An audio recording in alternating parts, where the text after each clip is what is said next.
어느 미국 백화점에 특이한 도둑이 들었다고 합니다. 이 도둑은 물건을 훔치지 않고 밤새 가격표만 바꿔놓았다고 합니다.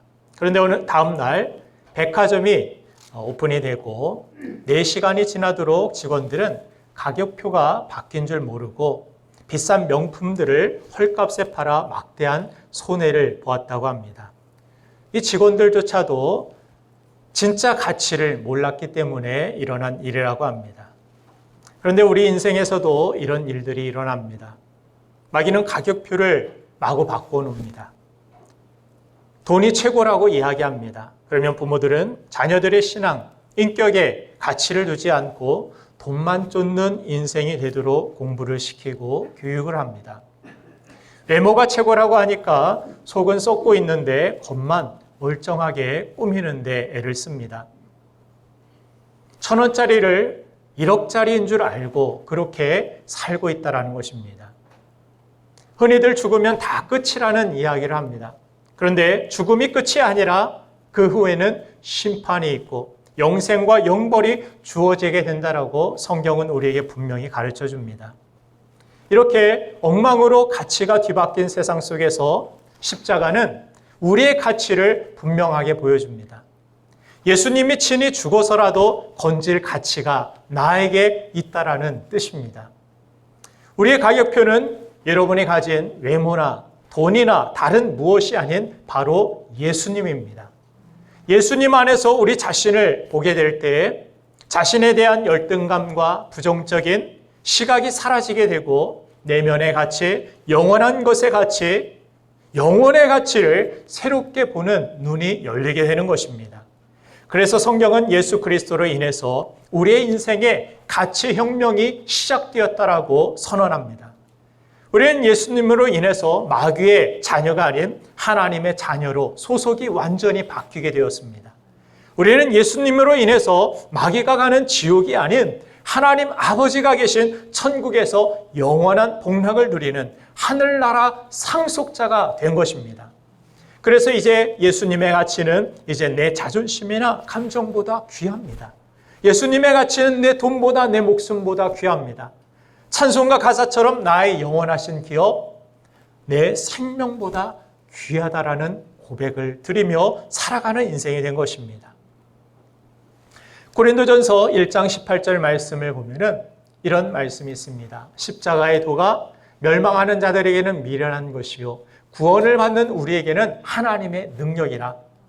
십자가가 세상 사람들이 가치를 모르는 눈으로 바라볼 때는 어리석은 죽음이고 실패처럼 보이지만 그 십자가의 도는 믿는 자들에게 구원이며 영원한 영생과 하나님의 축복을 다 받아 누리게 되는 약속, 표징이 된다라는 것을 성경은 말씀해 주는 것입니다.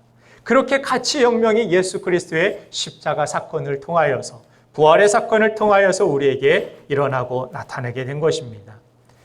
자, 그래서 이제 우리는 세상 사람처럼 십자가의 도를 모르는 그런 인생을 살아갈 것이 아니라 분명한 가치를 알고 그 가치를 보는 눈을 가지고 십자가의 구원이 우리에게 능력이며 가장 큰 소망, 가장 큰 가치라는 사실을 인식하고 살아가는 것이 중요한 것입니다.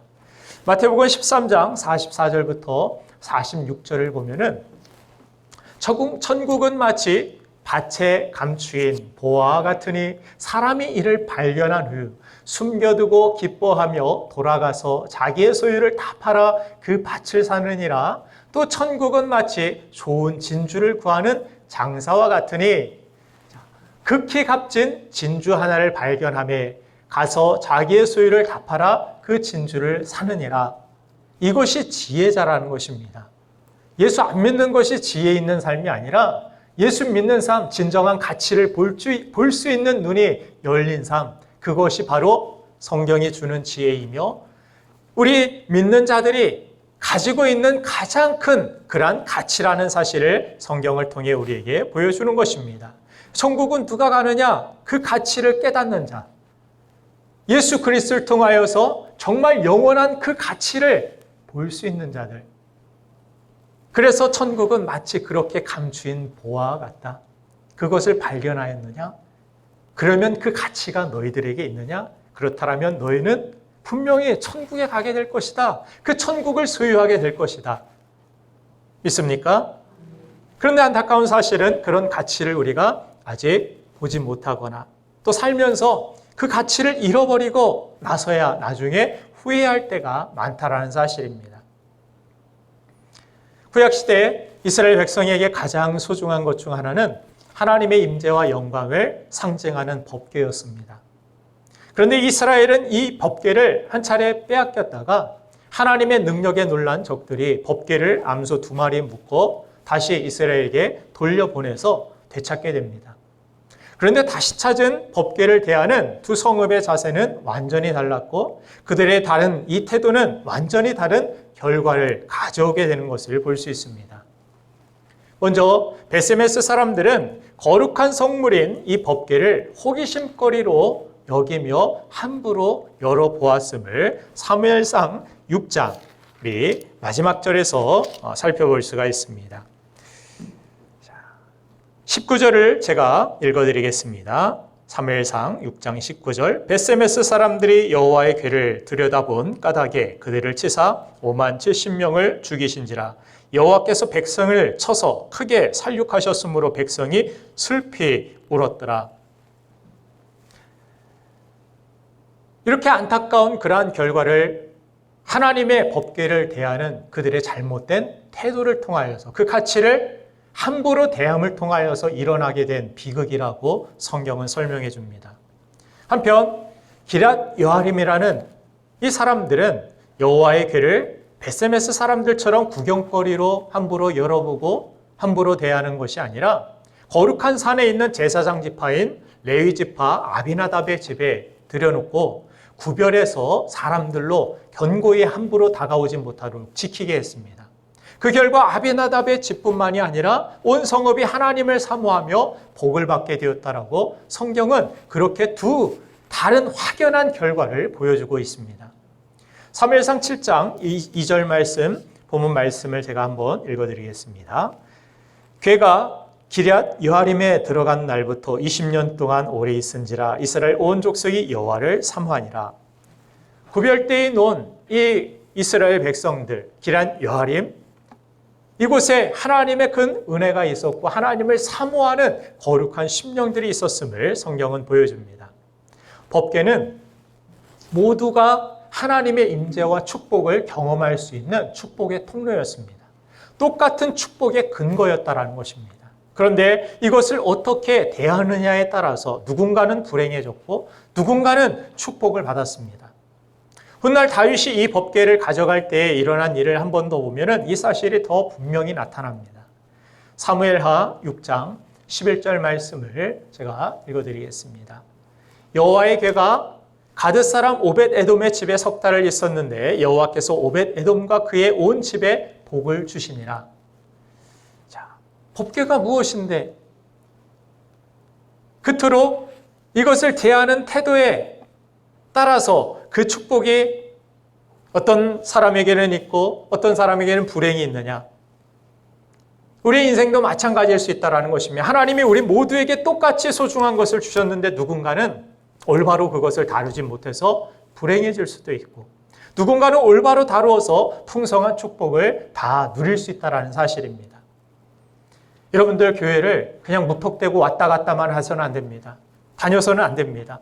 하나님의 크신 은혜 안에서 하나님의 주신 이 예배의 가치를 여러분들이 분명히 바로 알아야 되고 그 예배를 여러분들이 어떻게 대하느냐에 따라서 이 예배를 통하여 누군가는 축복을 받고 누군가는 이 예배를 소홀히 대하고 함부로 대함을 통하여서 하나님의 마음을 아프게 할 수도 있다는 사실을 우리는 알아야 하는 것입니다. 하나님이 주신 우리의 가정도 마찬가지죠. 소중한 하나님이 주신 가정은 축복의 근원입니다. 하지만 누군가에는 가정이 고통의 터전이 되기도 합니다. 자녀도 그렇습니다. 어떤 부모에게는 자녀가 평생의 가시가 되어서 가슴을 찌르기도 합니다. 또한 우리가 가지고 있는 건강도 아무리 귀하다 해도 몸을 함부로 다루게 되면 질병에 시달릴 수밖에 없습니다. 그러므로 우리에게 주어진 것이 무엇이든지 간에 그것을 소중한 가치에 합당하게 다루는 지혜와 그런 자세가 우리에게 있어야 하는 것입니다.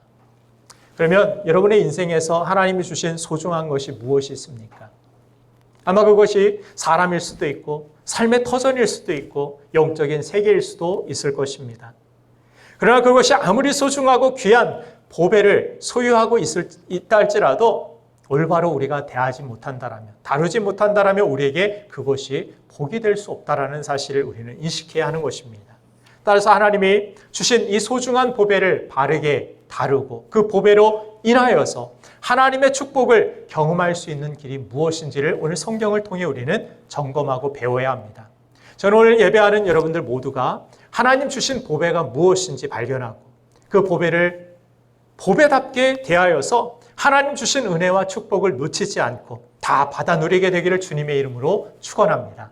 하나님이 주신 그 보화를 바르게 다루려면 우리는 먼저 보화를 간직하는 마음이 필요하다라고 성경은 우리에게 말씀합니다. 간직한다라는 것은 소중히 여기고 가슴속 깊이 넣어서 귀하게 여기는 마음, 그것을 뜻합니다. 하나님의 축복을 받은 이 기럇 여아림 사람들은 거룩한 언약궤를 길가에 방치하지 않고 거룩한 산에 있는 레위 지파 사람 아비나답의 집의 보물처럼 소중히 간직했다라고 말씀드렸습니다. 그들의 이 마음이 복을 받는 시작점이 됨을 성경은 분명히 이야기합니다. 우리가 교회를 다니고도 하나님께 복을 받지 못한다라고 느끼고 그렇게 생각하는 그런 이유는 하나님께서 귀중하게 여기는 것의 가치를 모르고 나도 모르게 그것을 소홀히 여기거나 하찮게 여기는 데 있습니다. 하나님은 예배하는 자를 찾으시며 예배는 우리가 하나님을 존중하고 하나님의 백성이라는 고백이 담겨있는 성도에게 하나님의 임재와 축복을 받는 생명과 같이 소중한 것이라고 우리는 그렇게 얘기하곤 합니다. 그러나 입술로는 그렇게 하나님을 존중하고 사랑한다 말하면서 하나님께 예배하는 것에 대하여서 여러분들은 최우선으로 그 가치를 두고 있습니까? 여러분들은 이 예배를 드리기 위해서 얼마나 최선을 다하고 있습니까?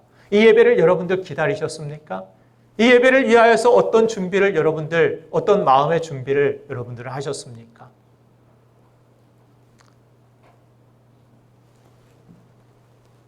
우리가 기도는 중요한 것이라고 하나님이 기뻐하시는 이 기도를 통하여 하나님의 역사가 일어난다라고 그렇게 믿고 이야기합니다.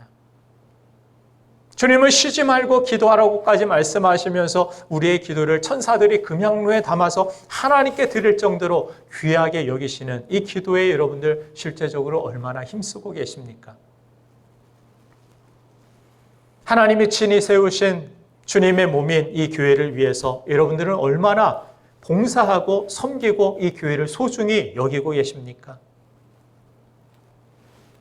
혹여 여행 가고 맛집 가고 사고 싶은 것은 다 사는데 그것은 하나도 안 아까운데 내가 헌신하고 헌금하고 그러면 아까워서 손이 부들부들 떨리고 병든 것 저는 것을 겨우겨우 하나님 앞에 드리고 있지는 않습니까?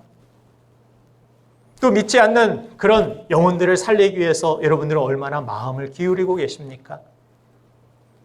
박농쿨 그늘이 사라진 것만 원망하며 죽어가는 니느웨 사람들은 나와 상관없이 여겼던 요나처럼 여러분들이 살아가고 계시지는 않습니까? 우리가 영적 생활에서 하나님을 존중하지 않는다라면 어떻게 하나님을 소중히 여기는 삶을 산다라고 우리가 이야기할 수 있겠습니까? 하나님을 존중하지 않고 우리가 어떻게 하나님 앞에 복을 받을 수 있겠습니까? 말라기 1장 6절부터 9절을 보면은 하나님의 마음이 자존심이 팍 상해서 이런 말씀을 하시죠. 내 이름을 멸시하는 제사장들아 나 만군의 여호와가 너에게 이르기를 아들은 그 아버지를 종은 그 주인을 공경하나니 내가 아버지일진데 나를 공경함이 어디 있느냐 내가 주인일진데 나를 두려워함이 어디 있느냐 하나 너희는 이르기를 우리가 어떻게 주의 이름을 멸시하였나이까 하는도다 너희가 더러운 떡을 나의 제단에 드리고도 말하기를 우리가 어떻게 주를 더럽게 하였나이까 하는도다 이는 너희가 여호와의 식탁은 경멸히 여길 것이라 말하기 때문이라 만군의 여호와가 이르노라 너희가 눈먼 희생 제물을 바치는 것이 어찌 악하지 아니하며 저는 것 병든 것을 드리는 것이 어찌 악하지 아니하냐 이제 그것을 너희 총독에게 드려보라 그가 너를 기뻐하겠으며 너를 받아주겠느냐? 만군의 여호와가 이르노라 너희는 나 하나님께 은혜를 구하면서 우리를 불쌍히 여기소서 하여보라. 너희가 이같이 행하였으니 내가 너희 중 하나인들 받겠느냐? 얼마나 안타깝고 무서운 그런 말씀입니까? 살아계신 하나님, 그 하나님의 감정에 우리가 무심해서 하나님의 자존심과 감정을 상하게 해서는 안 된다는 것입니다. 여러분들이 드리는 이 예배, 여러분들이 드리는 헌금, 여러분들이 하는 봉사, 이 모든 것들이 그것이 사람에게 하는 것이라고 여러분들이 생각할 것이 아니라 하나님께 하는 것이라는 생각이 정말 우리에게 필요하다는 것입니다. 나의 드려지는 이 예배가 정말 하나님의 마음을 움직이고 감동시킬 수 있는가? 내가 하는 이 헌신과 봉사와 나의 예물과 나의 모든 것들이 정말 하나님의 마음을 기쁘시게 할 수 있는가? 왜 그렇습니까? 하나님은 인간이 만들어낸 어떤 우상이나 돌부처가 아닙니다. 하나님은 살아계십니다. 하나님은 지정의, 감정과 이 모든 것들을 가지고 여러분들을 대하시는 분입니다. 여러분들이 하나님을 화나게 하고 하나님의 자존심을 막 뭉개고 하나님의 마음을 막 괴롭게 하고 아프게 하면 하나님의 축복이 여러분들에게 쏟아질 수 없습니다. 나를 불쌍히 여겨달라고 해봐라. 내가 너희를 받겠느냐? 하나님이 그렇게 말씀하시죠. 행동은, 태도는 나를 경멸하고 무시하고 멸시하는 태도, 그런 행동들만 하면서 나를 불쌍히 여겨주옵소서, 나에게 복을 주옵소서, 그렇게 외쳐봐라. 복이 가겠느냐? 우리는 무엇보다 하나님의 마음을 살피는 사람이 되어야 됩니다. 하나님의 감정이 지금 어떻지? 하나님이 나를 바라보실 때, 그렇죠? 우리는 항상 하나님 앞에 내 감정만 이야기하고 내 감정만 어떻게 해달라고, 회복시켜달라고 그렇게 부탁만 하지 하나님의 마음, 하나님의 감정을 헤아리지 못하는 그런 삶을 살아갈 때가 많이 있습니다. 사무엘상 2장 30절 후반절을 보면은 하나님께서 나를 존중히 여기는 자를 내가 존중히 여기고 나를 멸시하는 자를 내가 경멸하리라. 우리가 하나님이 소중히 여기는 것을 하찮게 여기면, 그렇게 대하면 하나님도 감정이 정말 상하시고 아프시고 화가 나시고, 하나님은 감정이 있으신 분이라는 사실 여러분들 잊지 마시길 바랍니다. 하나님과 그래서 관계가 좋아야 되죠. 우리 부부 간에도, 우리 남자친구 여자친구 사이에도 감정이 좋은데 감정이 좋지 않은데 뭔들 이야기하면 뭐가 좋아지고 뭐가 행복하겠습니까? 관계가 중요합니다. 하나님과의 관계를 여러분들이 별로 신경 쓰지 않고, 하나님은 나에게 가까이 오시고 나에게 복을 가지고 오셨는데 법궤가 이스라엘 백성들에게 그렇게 스스로 하나님의 능력으로 다시 돌아오게 됐는데, 그것을 대하는 태도 때문에, 그릇된 잘못된 태도 때문에 누군가는 하나님의 복을 받지 못하는 안타까운 결과, 누군가는 하나님의 주시고 가지고 오신 그 복을 고스란히 다 누리는 축복의 주인공이 되었다라는 사실을 성경은 우리에게 가르쳐 주는 것입니다.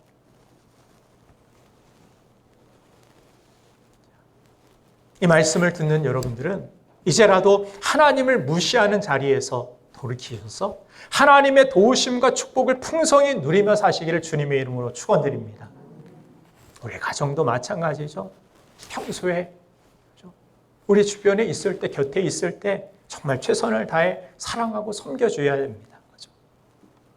가정이 정말 소중하다라면 아끼는 가정에 시간과 노력을 투자해야 됩니다. 정성을 쏟아야 됩니다. 우리나라 남성의 잘못된 점 중 하나가 젊었을 때 아내와 자식들을 팽개치고 밖으로만 놀다가 그렇게 사는 분들이 많다라는 이야기를 들었습니다. 그렇게 살아온 분들의 말년이 괴로울 수밖에 없다라는 그런 이야기를 들었는데, 오한숙희 씨가 쓴 부부 살아 말어, 이런 책을 보면은 이런 이야기가 있습니다. 아내라는 저금통은 젊어서부터 꾸준히 푼돈을 넣어야지 나중에 목돈으로 채워지는 것이 아니다.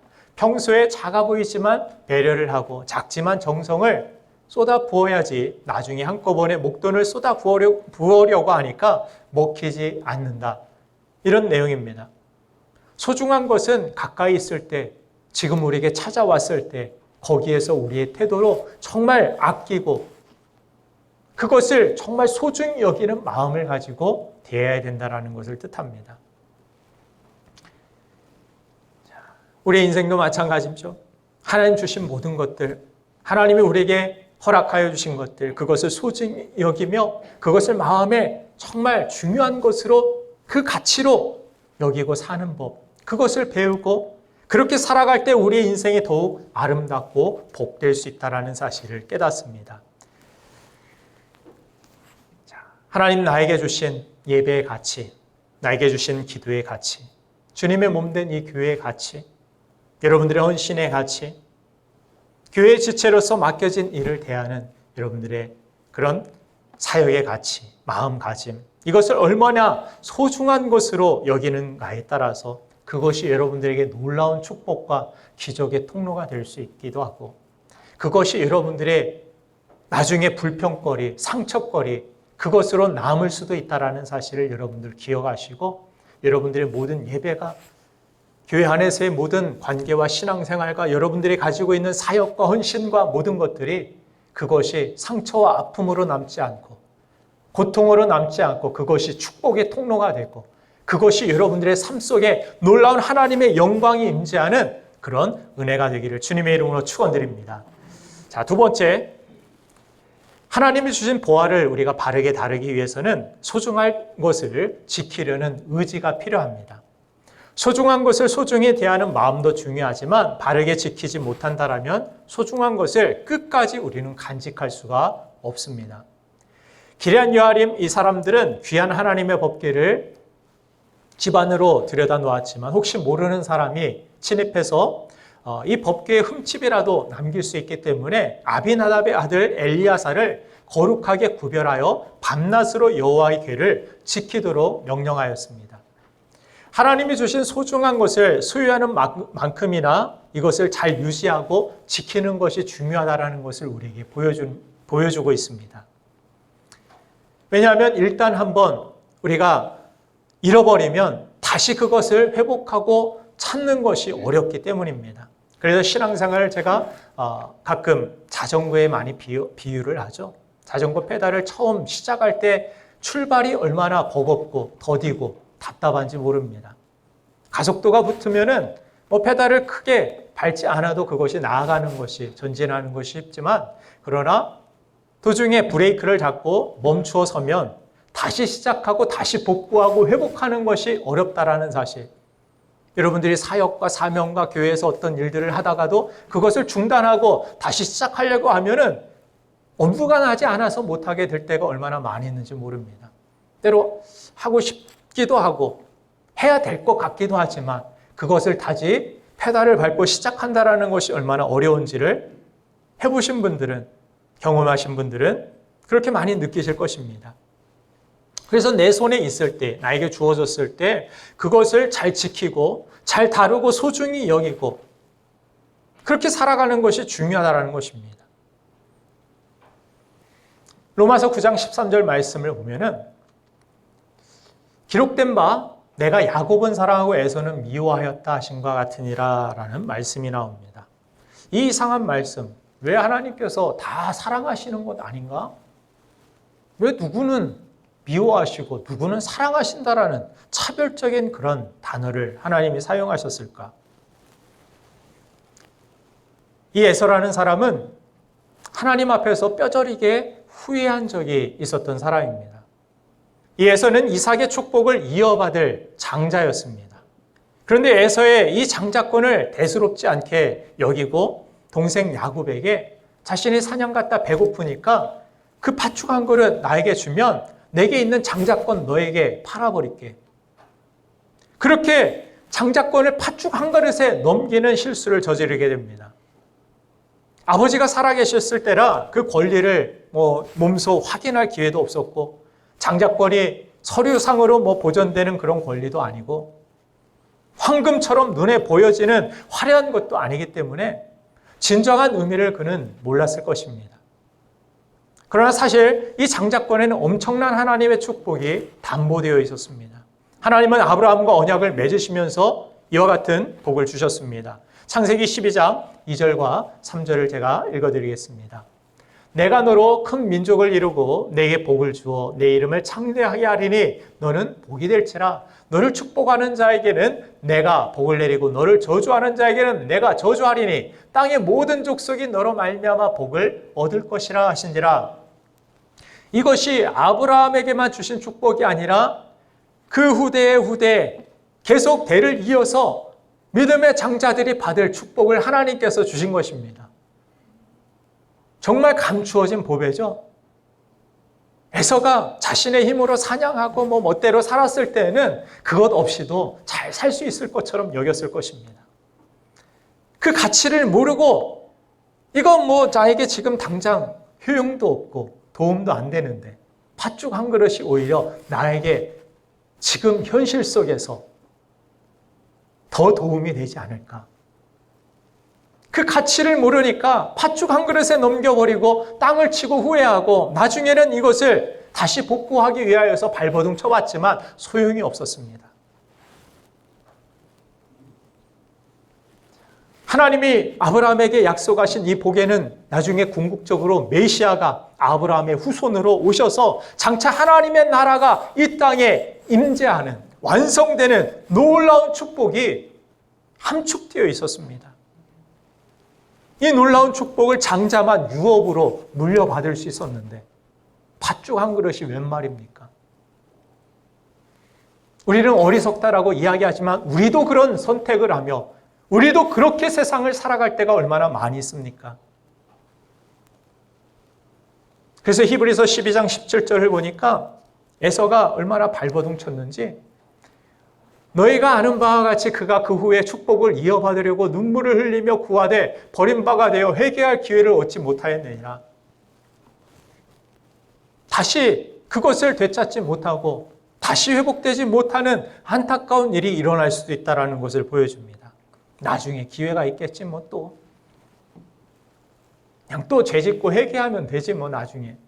송구 영신 예배 때 와가지고 죄 다 씻어주세요 하면 다 되겠지. 그러면서 함부로 세상을 살아가고 함부로 하나님이 주신 것들에 대하여서 그 가치를 무시한 채 함부로 대하며 우리가 살아간다라면 그것을 지킬 의지를 포기하고 나중에 어떻게 되겠지 막연히 살아간다라면 에서와 같이 땅을 치고 후회하는 안타까운 일이 나에게도 일어날 수 있다는 것을 성경은 말씀해 줍니다. 여러분들 하나님의 복을 주실 때 그것을 지킬 수 있어야 됩니다. 하나님이 안겨주신 그 축복을 지키지 못하고 거기에 담긴 여러분들에게 주신 사명이 되었던 여러분들이 주신 가정이 되었던 여러분들이 주신 모든 하나님이 나에게 주셨다라고 생각되는 그것에 대하여서 그것을 감사함으로 그것을 귀한 것으로 나에게 하나님께서 믿고 맡겨주신 소중한 것으로 그렇게 여기지 못하고 살아간다면 안타까운 일이 안타까운 결과가 주어질 수밖에 없습니다. 여러분들 자녀도 양육한다면 자녀를 양육할 때 자녀가 옆에 있을 때 믿음으로 잘 지키셔야 되죠. 기도와 말씀으로 양육하시고 지키셔야 됩니다. 자녀들이 살아가고 있는 이 세상 문화 속에서 담긴 온갖 나쁜 유혹들이 우리 자녀들의 마음을 빼앗고 파괴하지 않도록 예배를 중심으로 말씀과 기도의 거룩한 습관을 거룩한 기독교 문화가 가정의 전통으로 지켜질 수 있도록 여러분들이 힘써야 될 줄로 믿습니다. 어느 유치원 교사가 요즘 아이들은 욕도 얼마나 잘하는지 모른다고 어디서 배워왔는지 집에서 부모님은 욕을 안 하시는데 어디서 배웠나 봤더니 유튜브에서 그거 보면서 함부로 말 막 하고 욕하는 거 그것을 아무렇지도 않게 하더라는 거예요. 다 그렇게 하는데 친구들도 다 그렇게 하고 구별됨이 없이 세상의 풍속을 쫓아서 살아가는 하나님이 주신 것들에 대한 그것의 소중함을 잃어가는 이런 안타까운 세대가 우리 자녀들의 세대가 되지 않도록 우리는 더욱더 하나님 앞에 기도하고 나에게 허락하여 주신 자녀를 믿음으로 잘 지켜낼 수 있도록 나에게 허락하여 주신 직분과 사명과 나에게 허락하여 주신 귀한 하나님이 맡겨주신 것들에 대하여서 그것을 지킬 수 있는 의지가 우리에게 절대적으로 필요한 줄로 믿습니다.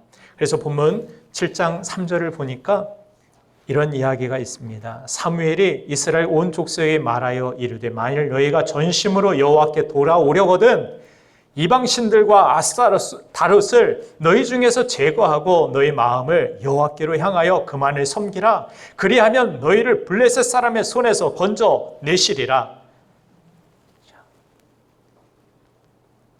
이방 신전에 찾아갔던 이유는 거기에 즐거움이 있었기 때문입니다. 거기 가면 술도 주고 여자도 그냥 함부로 내어주고, 그래도 그것은 그냥 불법이 그냥 합법적으로 이루어졌던 그런 신전, 더러운 문화였기 때문에, 그리고 자신의 욕심을 따라서 더 많이 갖기 위하여 하나님뿐만이 아니라 영화 가끔 보면 하나님, 부처님 다 찾으면서 도와달라고 정말 그지 같은 소리 하는,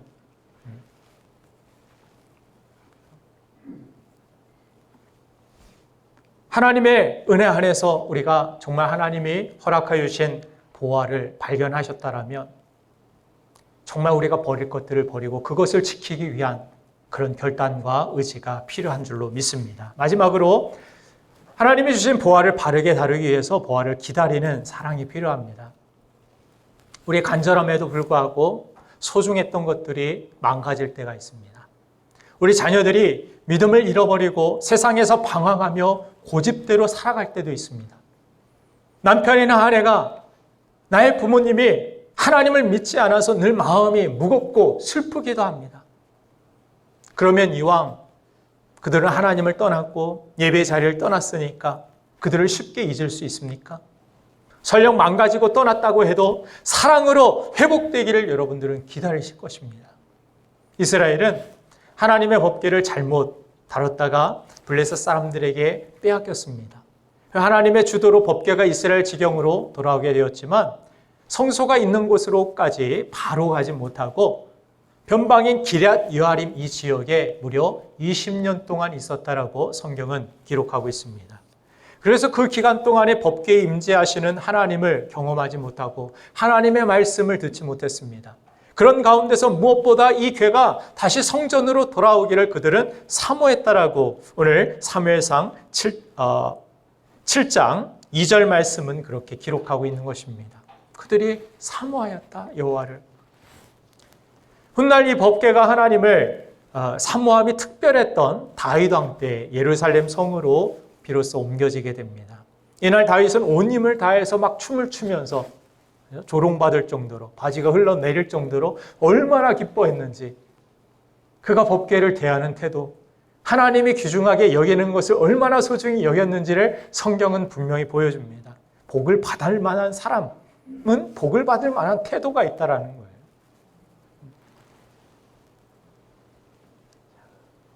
그래서 이후 법궤가 다시 이스라엘 민족의 중심이 되는 것을 봅니다. 과거에 잘못된 그러한 삶을 산 대가로서 인생이 망가지고 소중한 것을 잃어버렸다가 정말 우리의 삶이 그렇게 끝나버릴 것이 아닌가, 그런 두려움 가운데서 여러분들의 인생을 포기하고 믿음을 포기해서는 안 됩니다. 지금이라도 하나님 앞에 우리가 나아가서 기도하며 기다리면 언젠가는 하나님이 다시 회복시키실 것이라는 그런 믿음을 가지고 간구함이 필요한 것입니다. 잃어버렸던 것을 되찾게 하시고 상실했던 것은 다시 회복해 하셔서 다시금 하나님 앞에서 정말 빛나는 영광을 살아갈 수 있도록 하나님은 우리를 다시금 빚어 주실 줄로 믿습니다.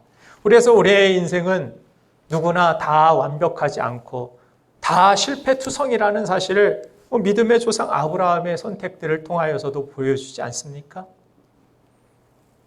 우리에게 필요한 것은 그러니까 다 이렇게 마음대로 살아가는 것이가 아니라 오늘도 이 말씀을 듣고 하나님의 복이 우리에게 다가왔다라면, 그것을 발견했다라면 나 이제부터 이렇게 살지 말아야지 하는 결단이 필요하고, 부활을, 하나님의 회복을 기다리는 그러한 소망을 가지고 우리는 다시금 하나님의 은혜를 구해야 된다는 사실입니다.